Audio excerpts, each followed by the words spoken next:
YouTube, old guy 379 here coming at you. I know it's been a while and I apologize for that, but it has been a crazy busy last couple weeks. And I'm sitting in my house, if you can't tell.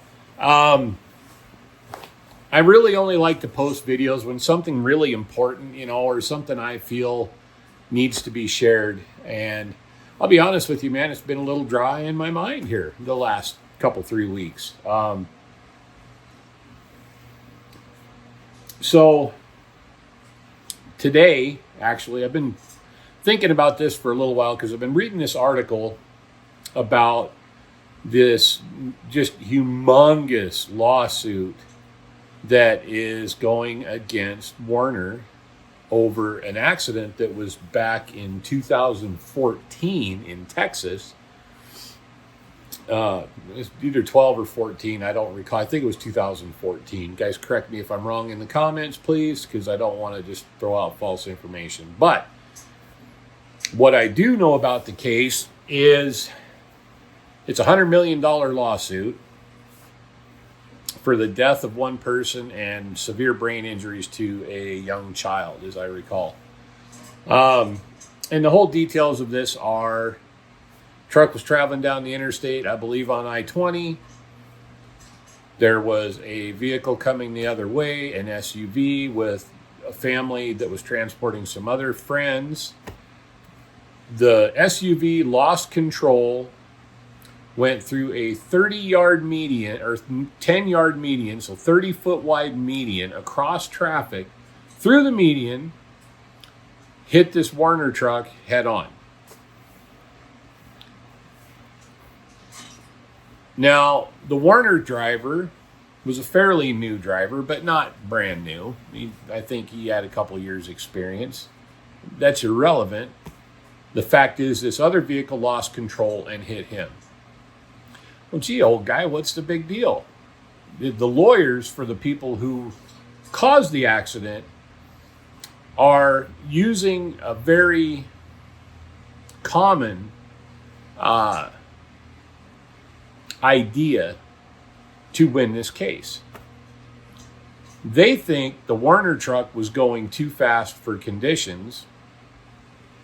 Therefore, if he had slowed down or been driving slower, he would not have been there at that exact time when the plaintiff lost control and careened out of control across the freeway and hit this Werner driver head on.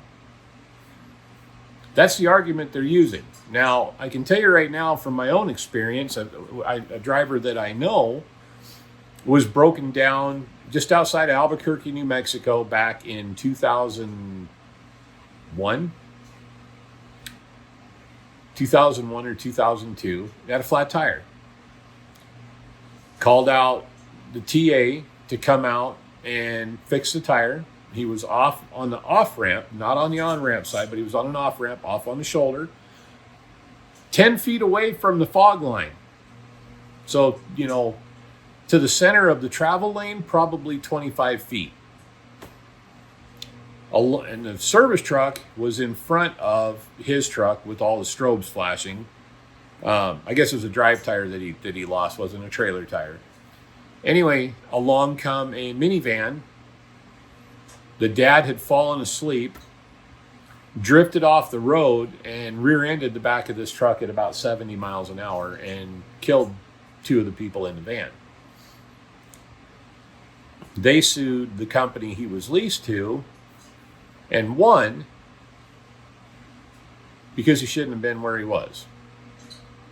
Can you guess why? Because he hadn't kept his logbook up, and he was out of hours, and he was about 4 hours past where he should have been. These are the dangers of if you run out over hours, what some of the things that can happen. But again, this was not this driver's fault in any way, shape, or form. Somebody fell asleep, was negligent, didn't get enough rest. They rear-ended the truck. The driver was okay of the semi, and he ended up getting sued because his logbook was messed up. Now let's go back to this Werner driver. They think because he was driving faster than they feel, not that he was speeding, but that he was driving faster than what the plaintiff's attorneys feel should have been a safe speed, that it was his fault. Well, we can reverse that argument the other way around. If the people that lost control hadn't been driving like idiots, they wouldn't have lost control. They were probably traveling too fast. I mean, for them to go across a couple lanes of freeway, through the median and across a couple more lanes and hit this Werner truck head on, they had to have been doing a pretty healthy amount of speed. They shouldn't have been driving like they were. If they had been driving slower, they wouldn't have lost control. They wouldn't have been the ones to cause the accident, and nobody would have died. But unfortunately, with the way the government is pushing our insurance requirements, these are the things we're going to start seeing happen more often. I can remember when I first started driving in 91, $250,000 was a lot of insurance to have as liability insurance. As I recall, I think only $100,000 was the requirement. And I worked for a couple companies that we hauled a lot of high value produce and other products. So we had $250,000, and it wasn't just our freight insurance, it was just general liability. We were required by our customers to have that, which was, like I said at the time, was double what we needed. Now, $1 million is the requirement. The government is talking about making $4 million the requirement for liability. You think you're an easy target now for somebody for a paycheck? You wait till they get that pushed through. Everybody that's looking for a payday is going to be running into trucks left and right. And I know this, oh, that's crazy old guy, you know, that's just conspiracy and fear tactics and blah, blah, blah. It's happening more and more now because of the economy and the way things are with inflation, people that are out of work. It's been something that's been going on forever. The whole having somebody go out and intentionally cause an accident, hopefully minor enough that the person doesn't get hurt real bad, that they can go back out and do it again. Because there are people doing this. They're like pimps. They're using people to go have accidents so they can get the insurance claim and take a percentage of that for themselves. And it's usually 80% of 90% of what the claim is, and then just giving them a small portion, because most of the time they're foreigners, they're druggies, they're prostitutes, they're out of work mothers. It's sad. It's a really, really, really sad deal that this stuff is going on. And we're about to have an experience that it's going to get worse. So this goes back to, guys, what I've said about 100,000 times in my life, 5 or 10 times on video. Make sure you're a member of OIDA for one. OIDA is a great organization. They can't do everything on their own, though. And if they don't have enough voices behind them to help them get stuff through, there's no chance. Become a member of OIDA. Write them letters. Communicate with them. When they give you an opportunity and they send out they send emails out that'll have a form letter that you can send off to your congressmen and women and your senators, your state representatives, your governors of your states, even the county legislators that you live in and the city legislators. You can just change the title and the name and send that letter off that's already pre-filled out. You don't even need to do anything special. And it will email that automatically to all of your representatives that are going to have some influence on this. We need to be doing that, drivers. We need to be doing that with a lot of these rules. The problem with the trucking industry has always been you could put 17 drivers in a room and give them one subject, and you're going to get 17 different opinions. We're all of the same mind. We all want to be safe. We all want to get home at the end of the day to our family.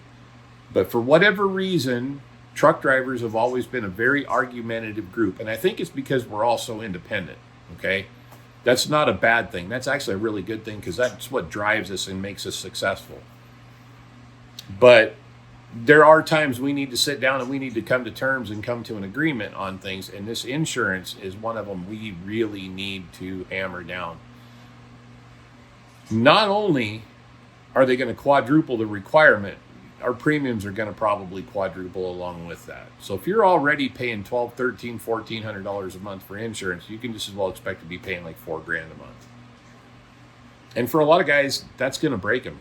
That right there will be enough to push them over the edge. Rates aren't going to cover that. Rates don't give a crap about fuel costs. They don't care about truck maintenance. They don't care about truck payments, nothing.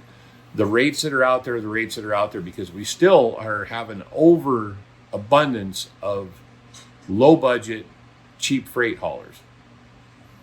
Okay? So leave your comments below on that, on the insurance. Let's move into something different. Winter driving. We've talked about winter driving before. Today I came in from North Dakota into Montana, and I've got to apologize if there's a driver out there watching this. I may have pinched you off a little bit today in a curve. I tried to apologize to you on the CB. I'm really sorry, man. The road it was just totally on me. I can't make any excuses. I think when I came back in around the curve, it was a right-hand bend I was passing him in, and it started to straighten out sooner than I could see that it was. And because I was kind of watching in the mirrors to see where he was, because there was snow on the ground. And I ended up, I think I pinched him off a little bit. And if that's the case, driver, man, I apologize. I don't normally drive like that. Things happen, and I'm sorry. I got unloaded today, and I actually stopped out here at the end of town at the town pump on the north side of I-90 here in Billings. And if you guys have been by, there's always a bunch of cow haulers and everybody there.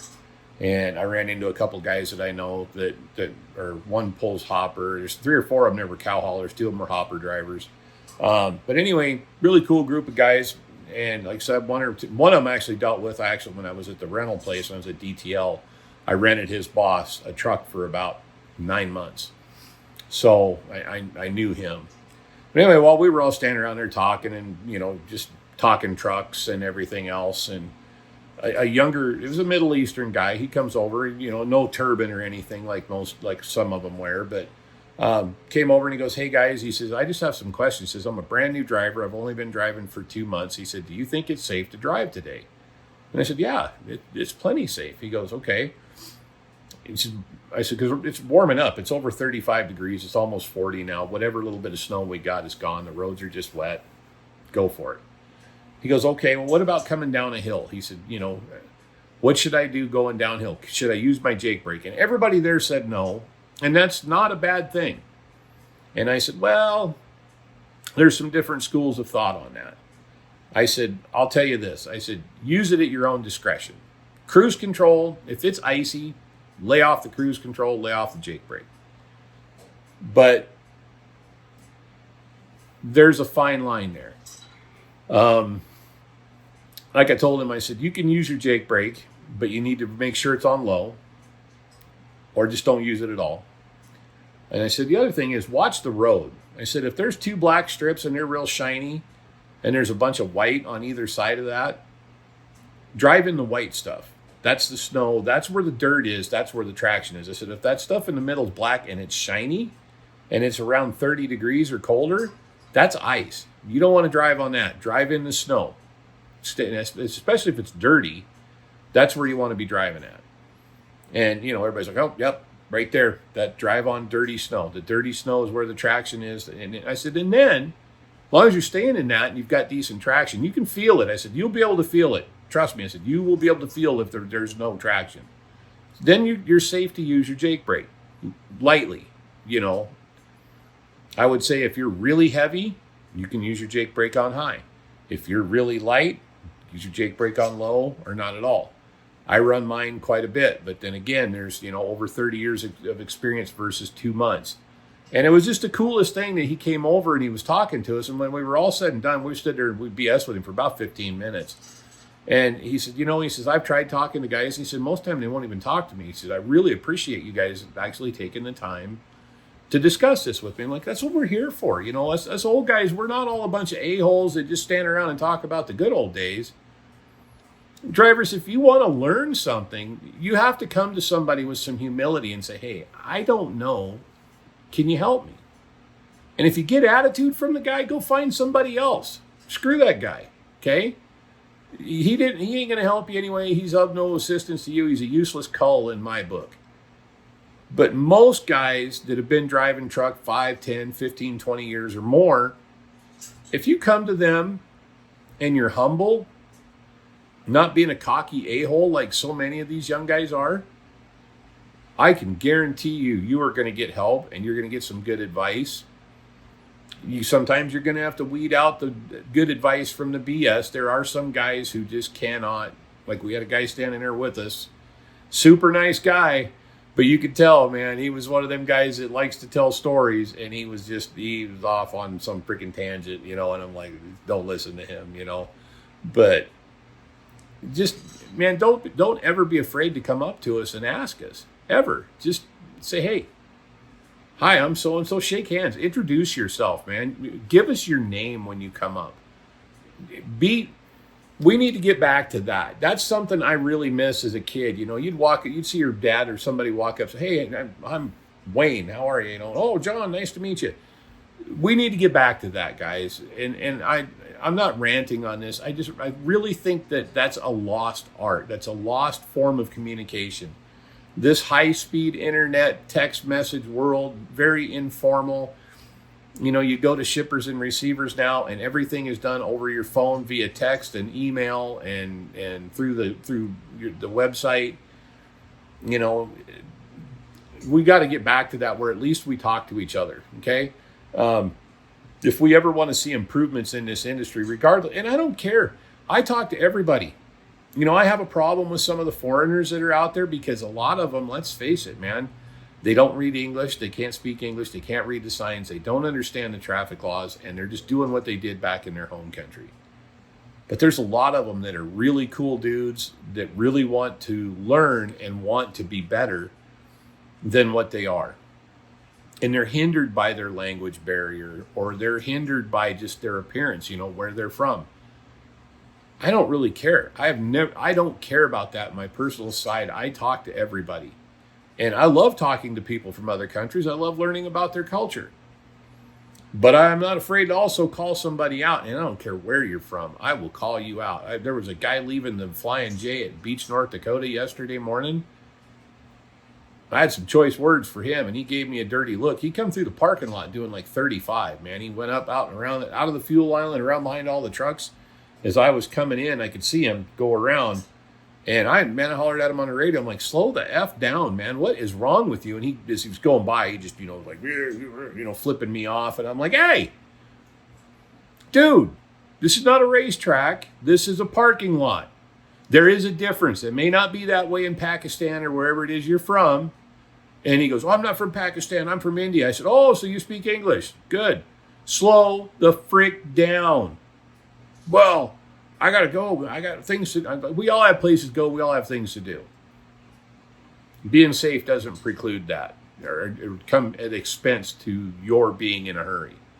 Throw your freaking e-log out the window, man. Take all that crap and throw it away. If it gets in the way of you being safe and being safe, don't worry about your time. You'll make that up a little bit later. Don't stop so much. I don't know. But there is no excuse for speeding through parking lots. But anyway, what I was getting back at, let's get back there, asking people questions. Don't be afraid, man. Let's just do it. Got my cool, trusty John Wayne cup.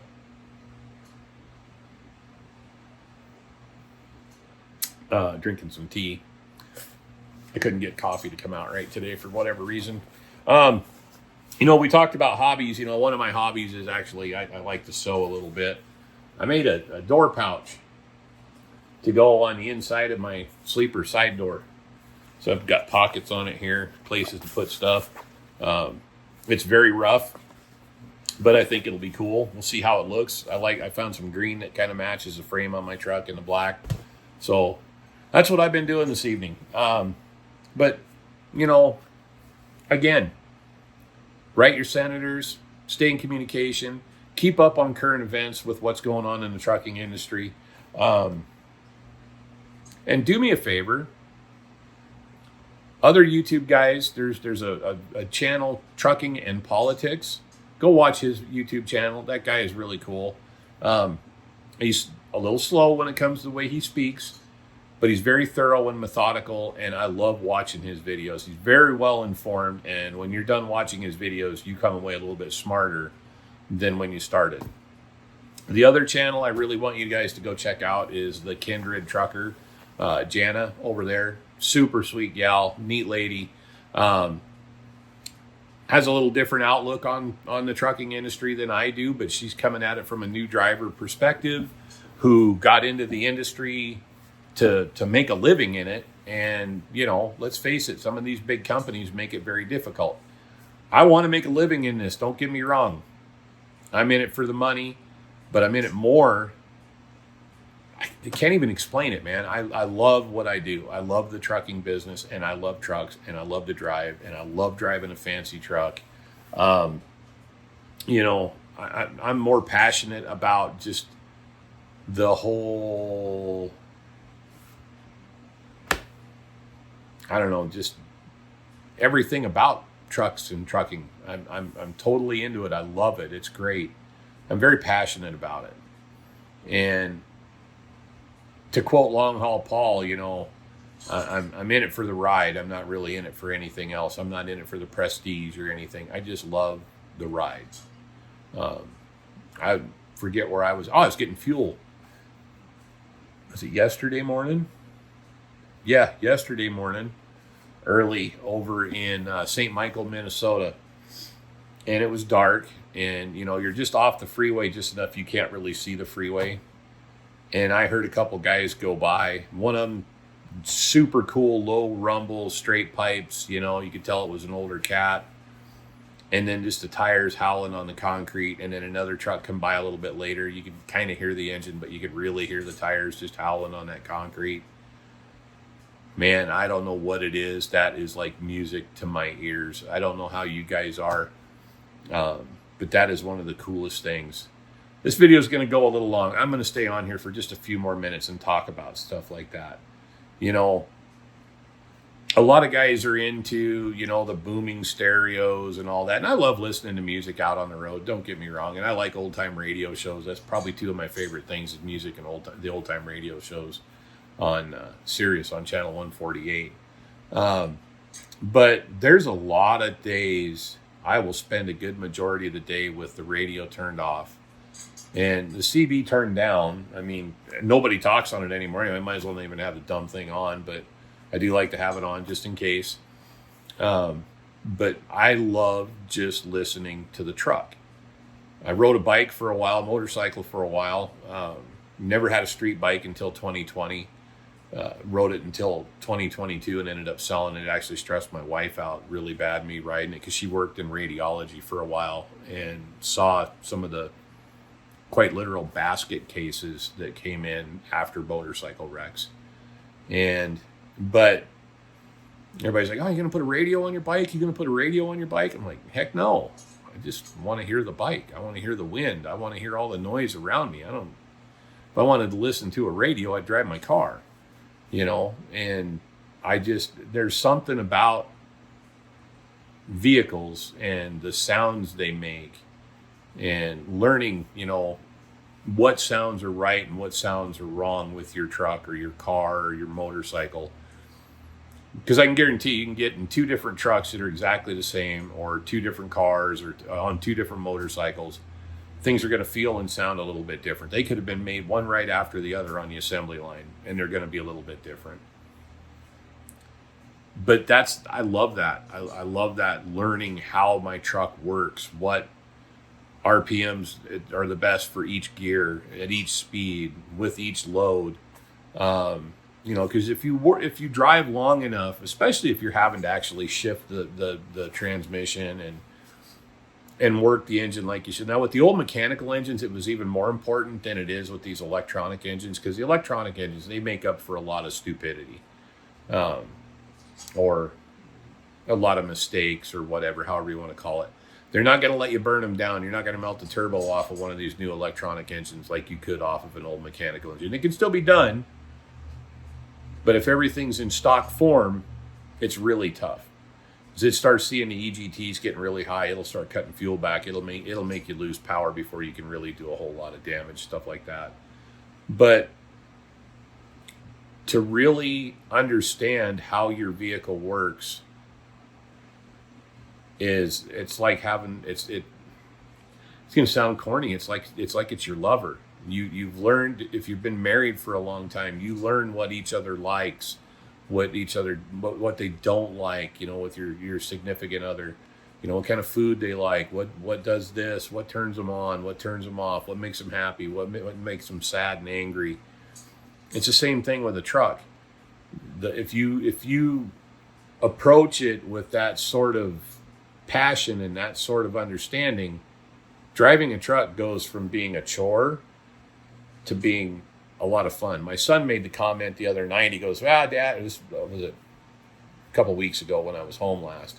He's like, Dad, he said, you don't have a job. And I said, what do you mean I don't have a job? He goes, you don't work. He said, you've got a hobby that just happens to pay you well. And at first I was a little offended. Then I went, you're actually right. I do see it kind of that way. I have a lot of fun. It's a hard job.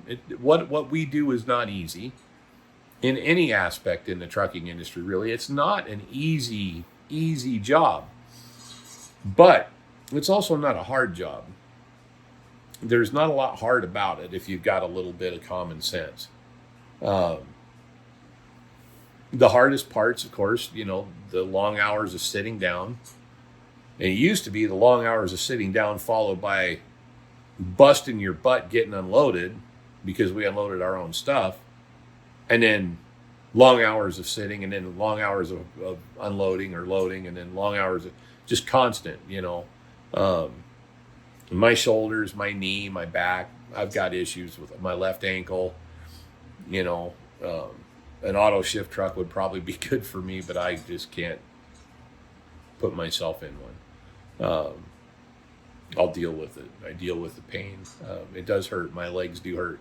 I got out of the Marine Corps because I messed my left knee up, and 30 plus years of driving a truck haven't been easy on it. When I was 27, I fell off of a portable asphalt tank and compressed 2 discs in my back. That's been fun to deal with over the last 29 years.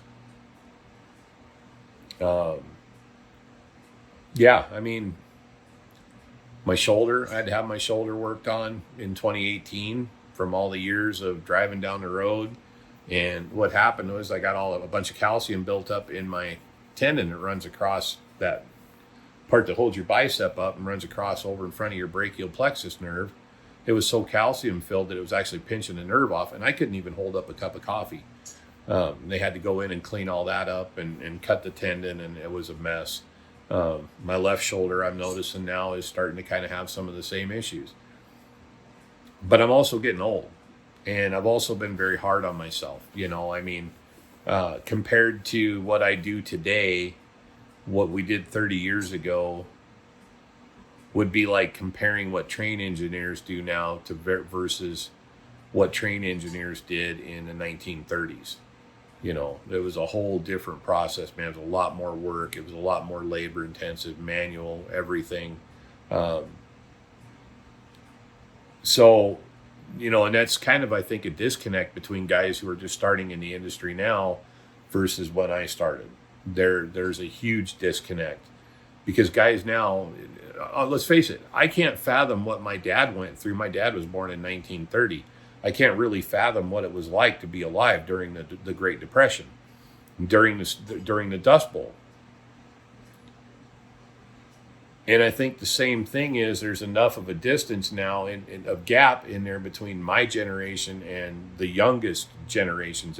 Not necessarily the old guys that are coming into the industry that are retired, that are my age, but they have a little difficulty with it too. They don't see what we used to do. And it's really, I think when we tell you these things, you're like, oh, you're full of crap. You can't even get away with that. Well, you're right. You can't now. You could then. I think I've told this story before. My dad, back in 1989 or 90, Finally had to start running a logbook after 40 years of driving. Never had ever filled out a logbook ever in his life. And that was so foreign to him.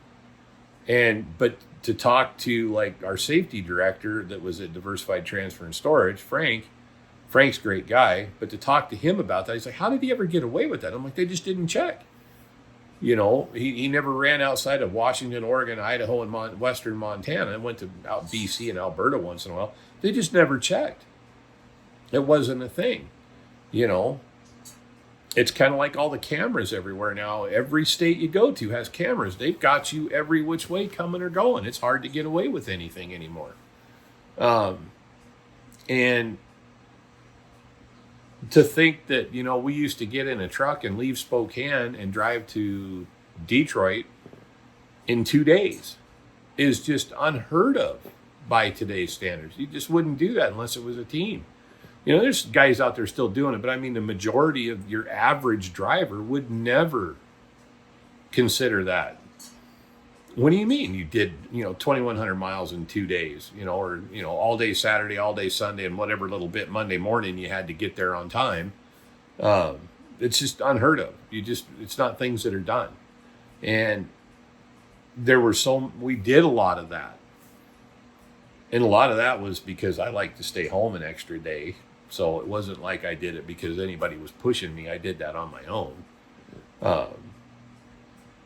Yeah. It's just a whole different industry, guys. It's not the same anymore. But it's still a great business. It's still a great industry. And I love the people that are in it. There's some people I don't particularly care for. And they're not of any one particular group. I don't like people that tailgate. I don't like people that speed through construction zones or parking lots. I don't like people who park crossways in your way when you're parked in a parking lot and you have to freaking struggle to get them out of bed, to get them to move so you can go about your day because they're too tired to get up and move. Yet they were okay enough to pull in and block you in like you need to stay there as long as they do. I had this happen this morning. That's why I'm talking about it. But, it's selfishness. That I don't like that. I don't like liars. I don't like thieves. And I don't like selfish people. I can get along with them. I just don't like them. But yeah, that's it, guys. I mean, I don't have much more to say, really. I have some other ideas for some other videos, some maintenance stuff that I'll be thinking about coming out with. I did get a video of the place in Chicago that I had to video me backing in, but you can only see out over the hood. I actually got some video backing in. Didn't get my GoPro quite right in the right spot, but this time you can see it this time. And it was way easy. There was no other trucks in there this time. It only took me like 6 or 7 pull-ups to get back in there this time instead of back and forth and back and forth and back and forth. So it was much easier this time, but I'm not holding the next time it'll probably be way worse. But I got some cool stuff like that I'll put together as I get time, and hopefully keep you guys interested. Man, like I said, thank you so much for everybody that's been through this. I'm not quite the 1,800 subscribers. It keeps fluctuating right around that 1,780 to 1,785 mark. Thank you to all 1,780 of you that stay there steady and consistent. I appreciate it so much. It really means a lot to me. It's very humbling. And like I said, way since the very beginning, I never expected it to go this far. So it was not my intention to have a YouTube channel that even had more than probably 5 subscribers. So the fact that there's that many is pretty cool. Makes this old guy feel pretty good. I'm going to get off here and I'm going to go to bed. I'm tired, if you can't tell. It's been a very long day, and I'm going to get up in the morning and go do it some more. But take care, drivers. Remember to hit that like and subscribe button. Hit that notification bell so you get notified of new videos that are coming down the pike. What do you guys think of me doing a live video stream at some point? I guess maybe respond to that. I've had a couple requests for that, and I started to do one day. And then I was waiting to get unloaded, and I no more than started the live stream, and go back into door 27 or whatever it was. I'm like, oh, great. Well, there we go. So much for that. But yeah, if you guys want to do something like that, maybe we can do some Q&A stuff, man. That'd be kind of cool, I think. I don't know everything, but I might be able to answer some questions or at least BS my way through it enough to get you in trouble. I don't know. Anyway, take care, guys. Keep the shiny side up and the greasy side down, and we'll catch you on the flip side. Be safe out there. Seriously, be safe. I want to see you again. Take care. See ya.